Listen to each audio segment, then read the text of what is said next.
Ladies and gentlemen, in this Red Gaming Titacon video, let us discuss the frame rate in the Xbox One. No, not for games, I know what you're thinking, instead for TV.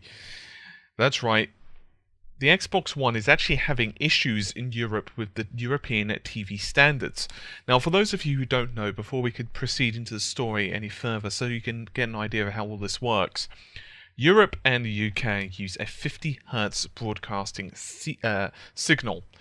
This broadcasting system has been around since, well, for a long time, let's go with that, and it uses either PAL or CCAM. For example, the UK uses PAL. In the United States, you will use, for example, NTSC, which means you're getting 60 Hz.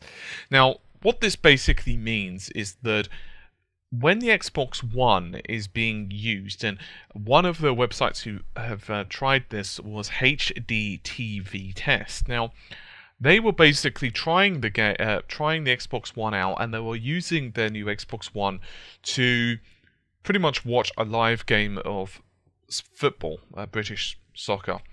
And what they noticed was when the scoreboards were updating, or the time, for example, was ticking, obviously it's got the seconds there which are counting down, or, for example, the camera is panning, what would happen is that it would be juddery, it would look a bit off. Now, the reason behind this, and assuming these reports are true, is that pretty much 1 of every 6 of the frames is basically causing judder. It's wrong, it's incorrect, as you are quite literally getting a signal mismatch.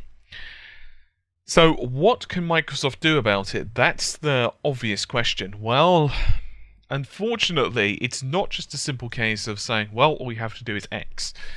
There are a couple of options they've got. They could do some type of upscaling. The problem is you're probably going to start losing image quality. They could also reduce the refresh rate, the 60 Hz of the TV, of the UI itself, the user interface, while TV elements are on screen. So in effect, the console's basically running at 50 Hz. That's not particularly ideal either, particularly considering that then you've got the difficult problem of switching between, say, game and live TV.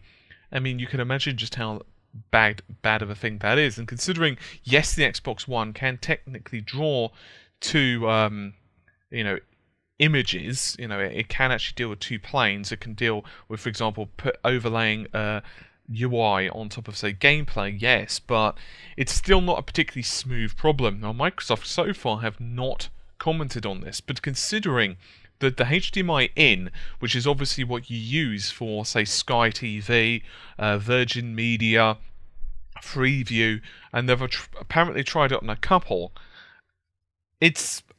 I'm amazed, really, they didn't think of this. I mean, surely they must have had an Xbox One, a British version with a British TV. You would think that they would have tried this. However, apparently they didn't, or maybe they just didn't notice it, or whatever the hell it was. And it's now starting to sweep across the internet. Considering that Microsoft are already having problems with various TV apps being delayed until summer 2014, and I believe it was either Netflix or LoveFilm, I don't remember which one, were also delaying their app, and so it's kind of like, I honestly don't understand it. I mean, remember, Microsoft were pushing the Xbox One as the de facto living room experience. It's going to deal with everything. And I know someone who's bought an Xbox One, and ironically enough, and this might sound very cliche, but it's actually true, I swear. I don't know him well. He's actually just a cashier at a local supermarket I happen to frequent, and he was saying that, he bought it and it's hooked up to his living room, and, it's really handy because he can just switch between it and stuff. And, when his wife wants to watch TV, or his partner wants to watch TV, I don't know if he's married, but whatever, he said, his partner can basically switch between it, and it's handy. And, yeah, and now it's having these issues, so people are kind of a bit pissed.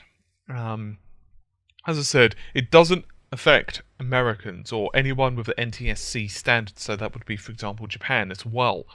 But for anyone who's in either the PAL, well, basically PAL or CCAM regions, so Britain, for example, or any of the United Kingdom, Europe, yeah, you're pretty screwed until Microsoft fixes. Now, obviously, just how screwed it really depends on how sensitive you are to it and just what type of show is going on. Obviously, some slower-paced action is not going to be so noticeable. But for things such as live sport, it might be extremely jarring. I also imagine, although I can't confirm this as I've not got an Xbox One to test, simply because of low, well, a shortage of them. I'll be completely honest. I did try to get one, couldn't get one. That's all I'm going to say on the matter. Yeah, basically, I imagine it would also be a problem with live action movies as well. So, for example, if you're watching, say, an action sequence on, I don't know, Game of Thrones, or you're watching like a battle in Lord of the Rings, it could be a problem there. I guess we're just going to have to see. I really am just waiting for Microsoft to comment and to say how they're going to fix this. As I said, there are potential solutions. It's just none of them are particularly pretty, and I'm just amazed that they I just can't believe they didn't catch this one before it was going through. I'm astounded. I really am. I mean, I don't mean that in a really negative way. If it's Sony, I'd say exactly the same thing. This is like one of those really big issues that I'm surprised it got past testing. I'll just be completely honest. Anyway, I'm going to let you guys go, so hopefully you've enjoyed the relatively short video. Guess we'll have to just wait on this one and see what happens over the next day or two. I'm sure Microsoft will respond back quite quickly. Anyway, I'll see you soon. Take care. Bye for now.